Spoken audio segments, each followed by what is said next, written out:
Il existe un rejet qui semble arracher l'âme. Tu ne comprends pas ce qui s'est passé ni où exactement tu as perdu le contrôle. Tout ce que tu ressens, c'est le poids de quelqu'un qui t'a tourné le dos, comme si tu ne valais pas la peine d'une explication. Mais, et si je te disais qu'il existe une manière de transformer cet abandon en une attraction irrésistible? La clé n'est pas de courir après cette personne ni d'essayer de t'expliquer. Il s'agit de faire exactement le contraire de ce que ton émotion te demande.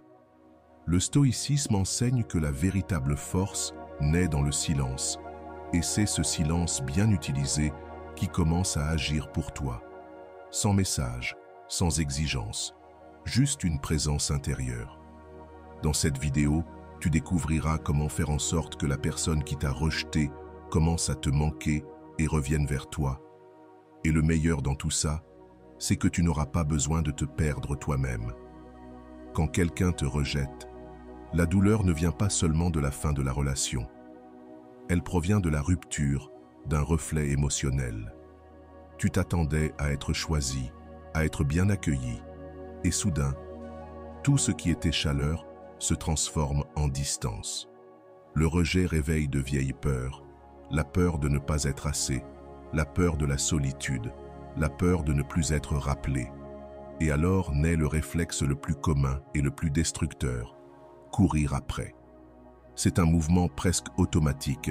Ton instinct te dit que si tu insistes encore un peu, si tu t'expliques mieux, si tu montres à quel point tu tiens à cette personne, peut-être qu'elle changera d'avis, peut-être qu'elle verra ta valeur et reviendra, et tout sera réglé. Mais ce que la plupart des gens ne réalisent pas, c'est que, en courant après, tu ne te bats pas pour l'amour, tu essaies seulement d'éviter l'inconfort d'être rejeté. Et dans cette tentative désespérée de récupérer ce qui est perdu, tu te perds toi-même. Du point de vue du stoïcisme, c'est une trappe émotionnelle classique. Tenter de contrôler ce qui échappe à ton contrôle, comme l'amour de l'autre, la présence de l'autre ou la décision de l'autre. Rien de tout cela n'est sous ton contrôle. Plus tu essaies de forcer, plus tu t'éloignes de ce qui est essentiel, ta propre dignité. Courir après cette personne, c'est comme crier à quelqu'un qui a déjà décidé de se boucher les oreilles. C'est comme offrir tout de toi à ceux qui ne savent pas ou ne veulent pas recevoir. Le stoïcien comprend que la seule chose que nous pouvons réellement contrôler, c'est la façon dont nous réagissons. Et ne pas réagir à l'abandon avec désespoir est l'un des plus grands actes de force qu'un être humain puisse accomplir, parce que ce n'est pas naturel. Tout en toi veut agir, envoyer un message, demander des explications, montrer ta valeur.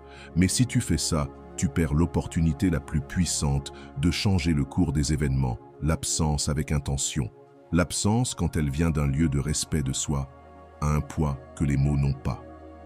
Elle ne crie pas, mais elle parle plus fort. Elle n'exige rien, mais elle dérange. Elle n'oblige personne, mais elle laisse des marques. Quand tu choisis de ne pas courir après, tu choisis de rester dans le silence. Et ce silence agit comme un miroir que tu tiens devant l'autre personne. Dans ce miroir, elle voit le vide qu'elle a laissé et commence à se demander si tu as avancé, si tu l'as oublié, si tu as trouvé quelque chose ou quelqu'un de mieux. Avant de continuer, si tu es nouveau sur ma chaîne, profite pour t'abonner et activer la cloche pour continuer à recevoir mon contenu et t'aider à vivre une vie beaucoup plus épanouie. L'esprit humain déteste les espaces vides. Et cette absence génère une doute plus douloureuse que la certitude de ta présence. Mais cet effet ne se produit pas si tu agis sous l'impulsion. Le jeu change quand tu agis consciemment, quand tu réalises que ta présence est trop précieuse pour être dispersée là où elle n'est pas désirée. Il ne s'agit pas d'orgueil, mais d'estime de soi. Tu ne joues pas pour gagner quelqu'un, tu choisis de ne pas te perdre pour personne. Et cette position est rare. Il est rare de voir quelqu'un ressentir de la douleur et pourtant ne pas se trahir. Quelqu'un qui sait que le manque de réciprocité n'est pas une raison pour se diminuer. La plupart des gens essaient de récupérer en étant plus présents. Toi, tu vas faire le contraire. Tu vas te retirer avec classe, tu vas te taire sans dramatiser, tu vas continuer ta vie sans fanfare. Et c'est précisément là que la rareté commence à créer quelque chose. Ce qui est rare se fait remarquer. La présence insistante est ignorée, mais l'absence qui reste fermement en place, sans demander d'attention, commence à provoquer de l'inconfort. La personne sent qu'elle a perdu l'accès à toi et plus encore, elle sent qu'elle n'a plus de pouvoir sur toi. Cela perturbe profondément ceux qui pensaient t'avoir en main. Et l'essentiel, c'est qu'en ne poursuivant pas cette personne, tu te rends à toi-même. Tu sors du centre de l'anxiété pour entrer dans celui de la conscience. Tu ne cherches pas à reconstruire ce qui est à l'extérieur, tu reconstruis ce qui est à l'intérieur. Il ne s'agit pas seulement d'attirer à nouveau l'autre, c'est une conséquence si cela arrive, tant mieux.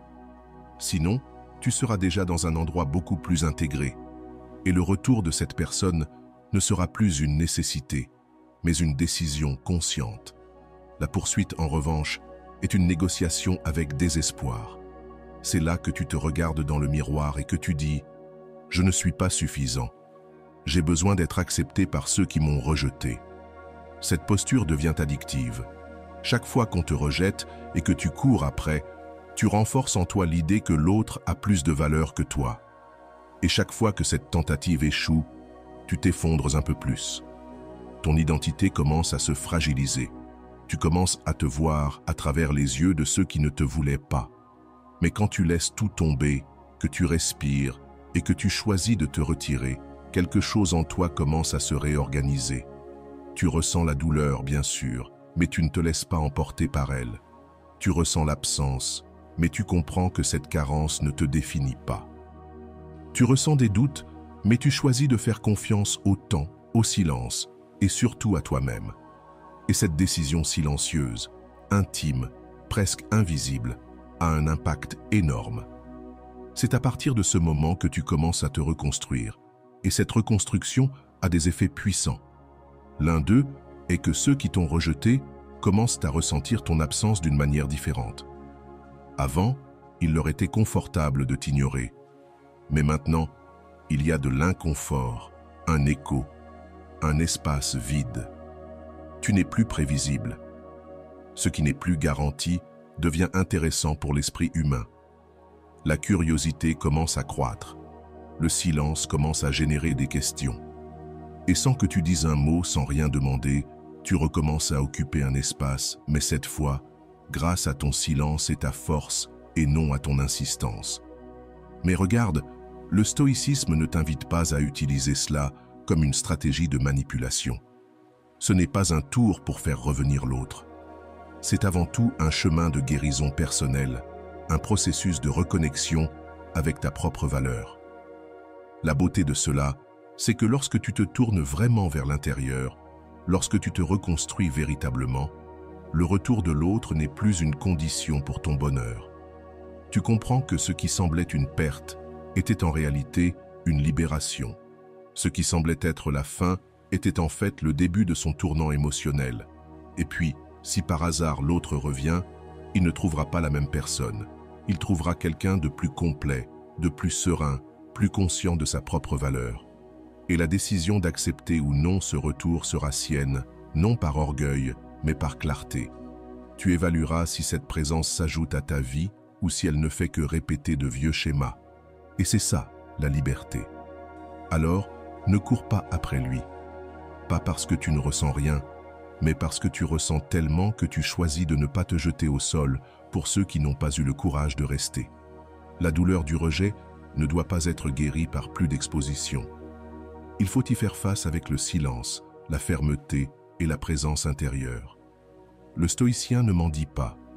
Il ressent, il respire et il choisit avec sagesse.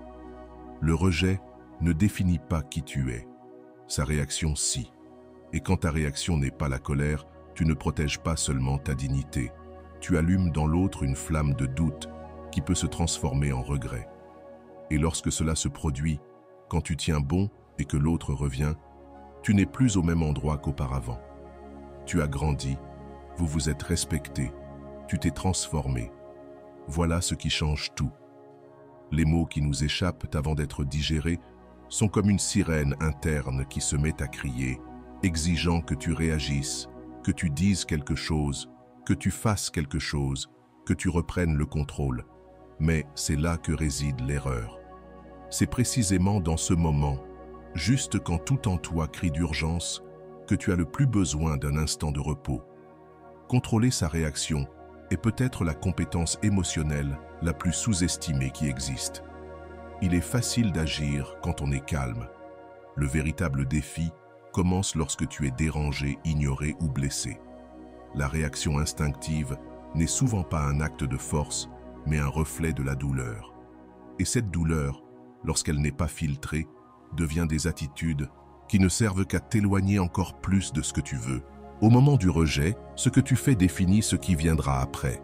Et c'est ici que le stoïcisme devient une arme puissante. Il ne te dit pas de réprimer ce que tu ressens, mais il t'enseigne à ne pas laisser ce que tu ressens devenir un comportement destructeur. Parce que quand tu exploses, tu te poursuis, tu envoies des messages impulsifs, tu essaies de prouver quelque chose à toi-même. Tu n'agis pas avec clarté, tu essaies seulement d'étouffer la douleur, de montrer que tu es toujours là, demandant inconsciemment à l'autre de valider cela. Mais cela ne fonctionne jamais, car personne ne se demande qui a perdu le contrôle et personne ne regrette ceux qui demandent de l'attention. Le silence n'est pas de la froideur, c'est une décision. Une décision de ne pas réagir à la chaleur de l'émotion, de ne pas céder ton pouvoir à quelqu'un qui clairement n'est pas prêt à le valoriser. Il est possible que la personne qui t'a rejeté ne se rende même pas compte de l'impact que cela a eu. Peut-être a-t-elle agi sur un coup de tête ou a suivi un instinct égoïste sans mesurer les conséquences. Et ce que tu feras ensuite déterminera si tu te noies ou si tu émerges. La réaction impulsive n'est pas seulement émotionnellement dangereuse, elle est aussi stratégiquement et psychologiquement inefficace. Ce qui déstabilise vraiment quelqu'un qui t'a rejeté, ce n'est pas un long texte avec des affirmations, ni une discussion pleine d'arguments, ni une série de messages sans réponse. Ce qui trouble l'esprit, c'est le vide. C'est le silence sans explication. C'est l'espace que tu laisses quand tu refuses de participer au jeu émotionnel de l'autre. Parce que, vois-tu, quand tu réagis de manière excessive, tu confirmes le pouvoir que l'autre a sur toi. C'est comme si tu lui disais « Tu m'as détruit et maintenant tout ce que je fais tourne autour de toi ». Cela ne suscite ni respect, ni nostalgie. Mais quand tu contiens ta réaction, que tu respires profondément et que tu choisis de ne pas bouger, ce que tu transmets est complètement différent. Cela montre que tu es plus grand que ça, que tu n'as plus accès à mes émotions, que tu choisis ta paix. C'est tout. Et cela change tout. Contrôler la réaction n'est pas facile. C'est une bataille interne. C'est entendre le bruit de ton téléphone et résister à la tentation de répondre immédiatement. C'est voir une photo de l'autre et ne pas te laisser emporter par la nostalgie. C'est lire une pique et ne pas y répondre, rester centré malgré la provocation. Mais ce contrôle est comme un muscle. Plus tu pratiques, plus il devient fort. Et plus il devient fort, plus tu récupères ton autonomie émotionnelle. Le stoïque, dans son essence, n'est pas quelqu'un de froid, mais quelqu'un qui a de la clarté. Il ne se laisse pas emporter par les vagues émotionnelles. Il observe, il ressent, mais il choisit d'agir avec un but, non par impulsivité. Et cette attitude, lorsqu'elle est appliquée dans les relations, est transformative. Elle démontre une présence intérieure. Tu ne te caches pas, tu te préserves. Tu ne fuis pas, tu choisis de ne pas t'offrir à ceux qui ne savaient pas comment te recevoir. Les gens réagissent de façon excessive parce qu'ils pensent qu'ils doivent prouver quelque chose. Mais la vérité, c'est que ce qui te rend inoubliable pour quelqu'un qui t'a rejeté, ce n'est pas l'intensité de ta réponse, mais la profondeur de ton silence. Quand l'autre se rend compte que tu n'essaies plus de le convaincre de quoi que ce soit, il commence à se demander pourquoi. Et c'est dans cette question que naît le regret. De plus, contrôler ta réaction est un cadeau que tu te fais à toi-même. Cela te protège de la culpabilité, de la honte et du regret d'avoir dit ce que tu n'aurais pas dû. Cela te place dans un lieu de force silencieuse où réside la dignité. Parce que si la douleur est inévitable, qu'elle serve au moins à te relever et non à t'enfoncer davantage. Et tomber dans ce cas, c'est réagir de la manière attendue par l'autre, suivre le script émotionnel habituel, être prévisible. L'imprévisibilité émotionnelle, naît de l'autocontrôle. Quand tu agis avec lucidité au milieu du rejet, tu brises le cycle. L'autre ne sait plus à quoi s'attendre. Et là où il y a du doute, il y a de l'espace pour la réflexion, pour la nostalgie, pour la réévaluation. Parce qu'aussi longtemps que tu restes pris dans le cycle réactif, il n'y a rien de nouveau. Et ce qui n'est pas nouveau n'attire pas l'attention. C'est pourquoi contrôler ta réaction est plus que ne pas répondre aux messages. Il ne s'agit pas de créer des scènes dans ta tête, ni de nourrir des dialogues imaginaires. Il ne s'agit pas d'être accro à la douleur. C'est rediriger ton attention vers toi-même, transformer l'énergie que tu utilisais autrefois pour essayer de changer l'autre en force pour reconstruire ta propre structure intérieure. Ce contrôle se manifeste dans de petits actes. Quand tu prends une respiration avant de parler, quand tu choisis le silence plutôt que le désespoir, quand tu te concentres sur ta croissance plutôt que sur ta vengeance, et surtout, quand tu comprends que ta réaction est ta signature émotionnelle. Elle dit bien plus de toi que de celui qui t'a fait du tort. Tu n'as pas à être parfait. Tu ressentiras de la colère, de la tristesse, de l'indignation, et c'est bien. Mais tu n'as pas à t'y vautrer. Tu peux les ressentir sans devenir un fardeau. Tu peux reconnaître tes émotions sans être submergé par elles. Et plus tu pratiques cette présence consciente, plus tu te rends compte que tu as du pouvoir. Un pouvoir qui ne dépend pas de récupérer l'autre, mais de ne pas te perdre toi-même dans le processus. Et puis, un jour, peut-être des semaines après, ou même des mois, l'autre te manquera. Et quand cela arrivera, il ne se souviendra pas de tes messages désespérés, ni de tes supplications, ni de tes réactions incontrôlées. Il se souviendra du silence de l'absence, ferme et plein de contrôle de soi. Et c'est cela qui provoquera le doute, le malaise, l'envie de te chercher. Mais à ce moment-là, tu auras compris que le plus important n'était pas qu'il ou elle revienne. C'était que toi, tu n'aies pas perdu ton chemin. Le silence a un pouvoir que peu de gens comprennent. Ce n'est pas le silence qui provient de l'abandon, mais celui qui naît du choix conscient. Ce silence qui provient de l'autocontrôle, de la sagesse de la décision, de ne pas nourrir ce qui ne mérite plus ton énergie. Ce silence-là n'est pas absence, il est présence profonde. C'est un cri intérieur qui refuse de se manifester dans le désespoir. Et quand tu apprends à le maîtriser, il devient ton meilleur atout. La plupart des gens croient que le bruit résout les choses. Ils pensent qu'il faut dire, expliquer, justifier, supplier, envoyer des messages, faire comprendre à l'autre. Ils croient qu'en parlant plus, ils ont plus de chances d'être entendus. Mais l'amour ne fonctionne pas ainsi. Le désir ne naît pas de la présence constante, mais de l'espace. Et l'impact que tu as sur quelqu'un qui t'a rejeté dépend souvent directement de ta capacité à te taire au moment adéquat. Tu n'as pas à disparaître du monde, mais tu dois disparaître du radar émotionnel de ceux qui t'ont rejeté. Ce n'est pas de la vengeance, ce n'est pas de la froideur.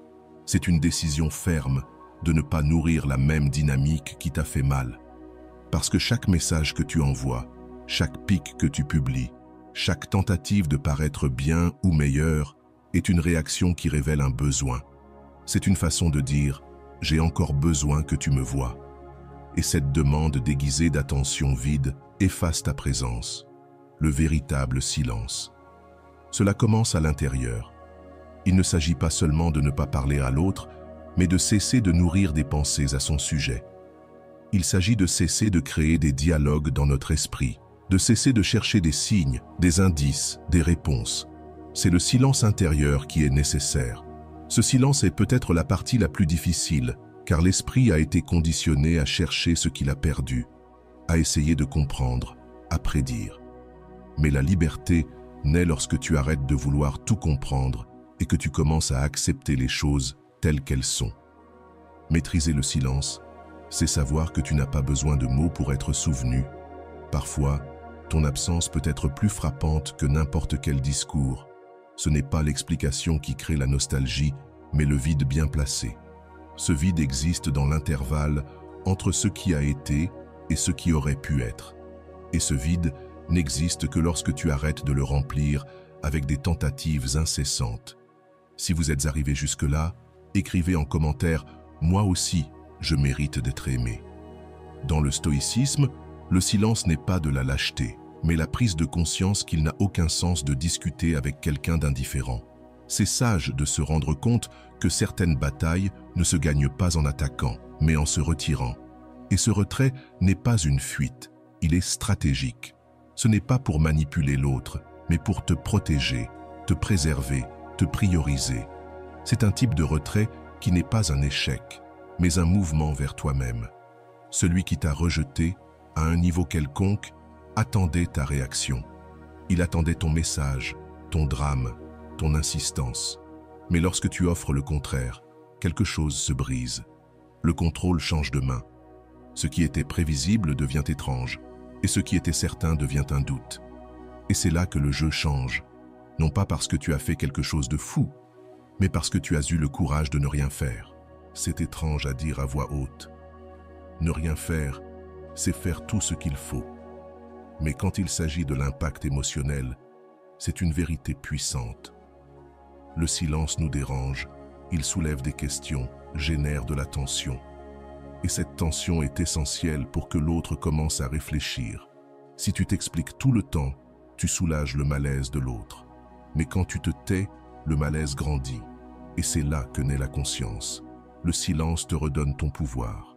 Tu cesses de te gaspiller, de te faire du mal en cherchant à être entendu. Tu arrêtes de t'épuiser en attendant des réponses qui ne viennent pas. Et ce repos émotionnel est libérateur, car tu réalises que tu n'as besoin de rien d'autre que de toi-même pour commencer à guérir. Et plus tu guéris dans le silence, plus l'autre ressent ton absence. Il y a un point crucial à comprendre ici. Tu ne maîtrises pas le silence pour que l'autre revienne. Tu maîtrises le silence pour qu'en cas de retour de l'autre, tu sois une personne différente, plus centrée, plus entière, plus libre. Parce que s'il s'agit de recommencer quelque chose, que ce soit avec une nouvelle version de toi, et non avec celle qui était blessée, anxieuse, désespérée d'attention. Le silence est l'espace où cette nouvelle version de toi commence à émerger. Les gens ont peur du silence, parce qu'ils le confondent avec de la faiblesse. Ils pensent que ceux qui ne réagissent pas ont perdu. Mais c'est tout le contraire. Ceux qui réagissent impulsivement révèlent leur fragilité. Celui qui se tait révèle son contrôle. Ce n'est pas facile, ça fera mal. Cela te dérangera, ça créera de l'anxiété les premiers jours. Mais si tu résistes, si tu traverses cette phase sans te rendre, tu sentiras une force émerger, une force que tu ne savais même pas que tu avais.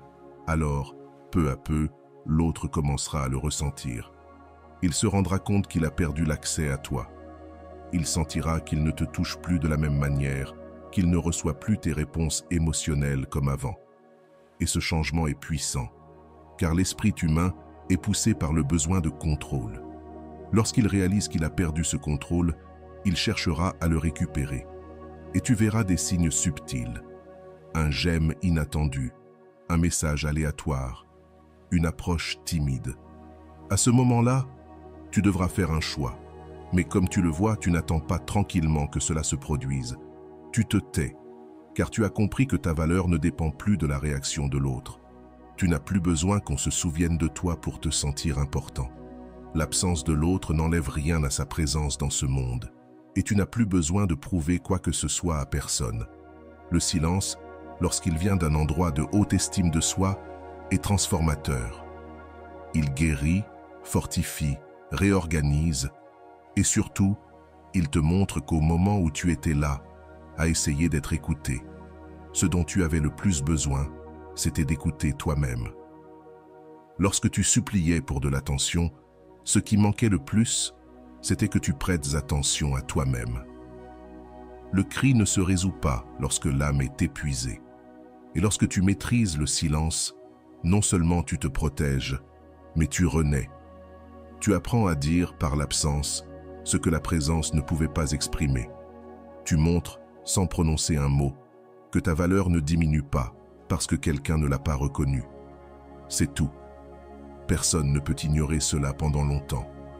Il y a des moments dans la vie où être présent ne signifie plus être vu. Tu te donnes, tu insistes, et pourtant, tu as l'impression d'être ignoré. C'est comme crier dans une pièce vide, comme t'approcher de quelqu'un qui t'ignore.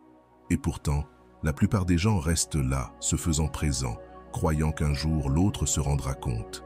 Mais ce que peu de gens comprennent, c'est que souvent, l'impact que tu veux avoir ne réside pas dans la présence, mais dans l'absence.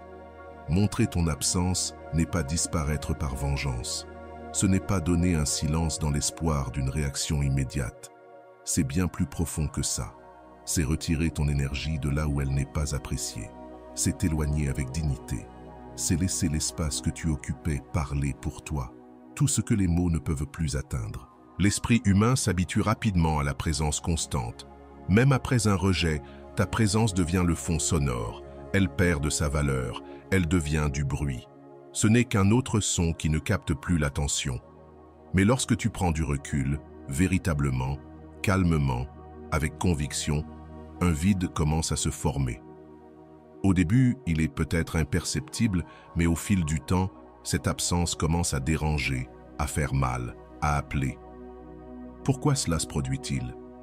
Parce que lorsque tu te retires fermement, sans drame, sans explication, sans chercher à être remarqué, tu changes complètement l'énergie entre toi et l'autre. Tu abandonnes la position de chercheur pour prendre celle de sélecteur. Tu cesses d'être celui qui court derrière et tu deviens celui qui se retire avec paix. Et cela, pour ceux qui t'ont rejeté, est profondément déconcertant. C'est facile de passer à côté de quelqu'un qui est toujours disponible, mais c'est difficile de gérer le silence de ceux qui ne sont plus là. L'absence bien placée crée l'espace pour que l'autre pense, sente et peut-être, pour la première fois, se rende compte qu'il ne t'a pas garanti. Et c'est dans cette prise de conscience que réside le regret. Parce que personne ne valorise ce qu'il croit qu'il ne perdra jamais. Mais lorsque la perte commence à se faire sentir, le cœur se trouble. Montrer ton absence, c'est aussi un acte d'amour propre. C'est reconnaître que tu as déjà donné tout ce que tu pouvais à ce moment-là et que continuer à t'offrir à ceux qui ne savent pas recevoir est injuste pour toi. La seule façon de préserver ta santé émotionnelle est d'interrompre le flux de la délivrance. Et cela demande du courage, une présence intérieure, de la maturité. Beaucoup confondent absence et indifférence, mais ce sont des opposés. La personne indifférente passe simplement à autre chose. L'absent, lui, se retire par choix. Consciencieusement, il le fait, mais il le ressent sans se laisser emporter. Cependant, il ne l'utilise pas comme une excuse pour s'humilier. Il comprend que si quelque chose doit être récupéré, cela ne se produira pas par insistance, mais par absence. L'absence, lorsqu'elle est bien placée, est plus forte que n'importe quel mot. Le stoïcisme enseigne que nous ne devons pas rester prisonniers de ce qui échappe à notre contrôle. La présence de l'autre échappe à ton contrôle, le désir de l'autre aussi. Mais sa présence, son engagement, cela t'appartient. Et tu peux le choisir. Tu peux décider où, comment et à qui tu l'offriras. Lorsqu'on prive ceux qui ne l'ont pas su apprécier de ce privilège, un message silencieux et puissant est envoyé. Il y a des limites, et je les connais. Ce qui est intéressant, c'est que souvent, ceux qui t'ont rejeté ne réaliseront l'intensité de ta présence que lorsqu'ils sentiront ton absence. Tandis que tu es là, essayant de prouver à quel point tu tiens à eux, cherchant à arranger les choses, cherchant à maintenir le lien, l'autre est anesthésié. Mais la coupure se produit lorsque tu t'éloignes. Et cette coupure ne saigne pas immédiatement. Elle est lente, silencieuse, corrosive. L'absence commence comme un murmure, puis devient un écho, et avec le temps, elle devient un cri que l'on ne peut plus ignorer. Mais voici la partie la plus délicate. Pour que l'absence ait du pouvoir, elle doit être réelle. Ce n'est pas un jeu. Ce n'est pas « je vais disparaître juste pour voir si ça revient ». Cela, c'est de la manipulation, et le cœur humain reconnaît quand il est manipulé. La véritable absence vient de la certitude qu'il n'est plus nécessaire de prouver quoi que ce soit. C'est à ce moment-là que tu te dis à toi-même « j'ai fait ce que j'ai pu. Maintenant, c'est à mon tour ». Cette attitude, lorsqu'elle est sincère, transforme tout, car tu n'es plus attaché à l'attente du retour. Tu es centré sur ta propre reconstruction. Et ironiquement, c'est précisément à ce moment-là que l'autre commence à te manquer, parce que ton absence devient un miroir. un miroir qui reflète ce qu'il a perdu. Et cette réflexion est souvent le début du changement.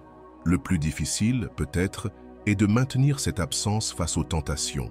Le désir de regarder le profil de l'autre, d'envoyer un message court juste pour voir comment il va, ou de répondre à une provocation.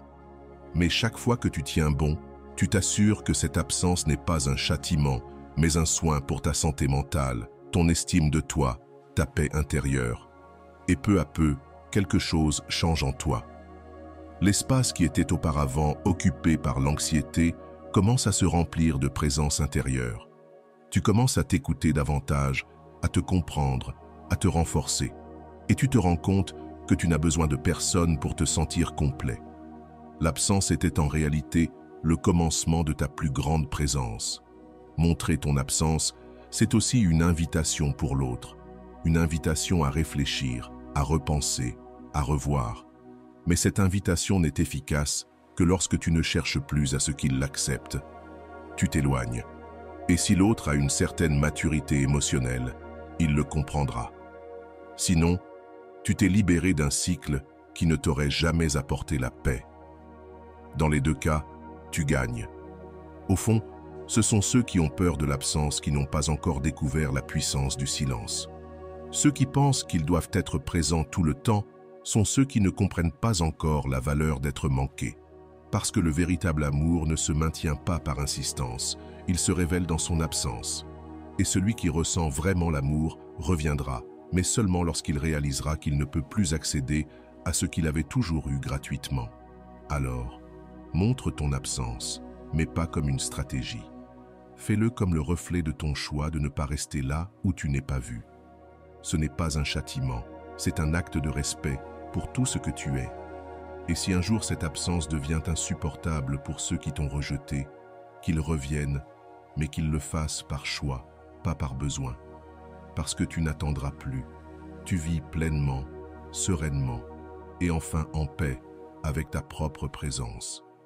Après un rejet, il est courant de commencer à te voir à travers les yeux de la personne qui t'a quitté. Tu te remets en question, tu passes en revue les conversations, tu revis les moments, et sans t'en rendre compte, tu commences à chercher l'erreur en toi, comme si le rejet était la preuve de ton échec personnel, comme si ta présence n'avait plus suffi. Mais c'est l'une des distorsions émotionnelles les plus cruelles que l'abandon puisse engendrer. Cette fausse idée que si quelqu'un part, c'est parce que tu n'as plus de valeur. Bien au contraire, le stoïcisme nous rappelle que la manière dont les autres nous traitent en dit plus sur eux que sur nous, et que notre valeur ne dépend pas de ceux qui nous reconnaissent, mais de ce que nous sommes lorsque personne ne nous regarde. Valoriser ta présence, c'est commencer à te souvenir de tout ce que tu offres lorsque tu es auprès de quelqu'un. C'est te reconnecter à l'impact silencieux que tu crées simplement par ton existence, par le fait d'être là, de ressentir, d'écouter, de soutenir, de construire. Tu n'essaies pas de te convaincre que tu es spécial. Tu te donnes juste le droit de t'en rendre compte sans dépendre du regard de l'autre. Et lorsque tu commences à faire ce mouvement, tout autour de toi change. Tu cesses de te demander « Pourquoi ne m'aimait-il pas ?» Et tu commences à te demander « Pourquoi ai-je accepté de rester dans un endroit où ma présence n'était pas reconnue ?» Cette inversion de perspective est puissante, car elle déplace le focus de la carence vers ce qui importe réellement. Toi, ton histoire, tes choix, tes douleurs, tes vertus. Valoriser ta présence, c'est comprendre qu'elle est un cadeau et que tout le monde n'est pas prêt à le recevoir. Certains vivent encore en mode automatique, dans l'immaturité émotionnelle, dans l'ego surdimensionné. Et cela ne diminue en rien ce que tu es. Le problème, c'est que trop souvent, tu as donné ta présence à ceux qui n'étaient mis pas prêts, à ceux qui ne savaient que recevoir, mais qui ne savaient pas offrir, à ceux qui confondaient disponibilité et faiblesse. Et c'est pour cela qu'après un rejet, le premier pas est de ne pas courir après l'autre. Le deuxième est de contrôler ta réaction. Le troisième est de maîtriser le silence. Le quatrième est de montrer ton absence. Mais le cinquième, et peut-être le plus important, est de revenir à toi-même et de te reconnaître à nouveau. Pas pour la douleur, mais pour la lumière. Valoriser ta présence, c'est plus que de l'estime de soi, c'est de la conscience. C'est savoir combien tu contribues, même dans le silence. C'est te rendre compte que ta capacité à écouter, à étreindre, à te soucier, à être présent dans les détails, a de la valeur. C'est laisser de côté le besoin d'être accepté et commencer à choisir où il vaut la peine de rester. Parce que lorsque tu ne valorises pas ta présence, tu finis par te donner à n'importe quel espace qui s'ouvre à toi. Et cela te fragmente, te fatigue, te fragilise. Mais quand tu commences à traiter ta présence comme quelque chose de sacré, tu changes ta manière de te positionner dans les relations. Tu cesses de mendier et tu commences à choisir. Tu n'acceptes plus les miettes émotionnelles, tu ne te contentes plus de demi-mesures, parce que tu sais que ta présence mérite réciprocité. Et la réciprocité n'est pas un luxe, c'est le minimum. Ce qui est fascinant, c'est que lorsque tu commences à te valoriser, le monde autour de toi le ressent. L'énergie change, la posture change, ta présence devient plus solide, plus ferme, plus magnétique.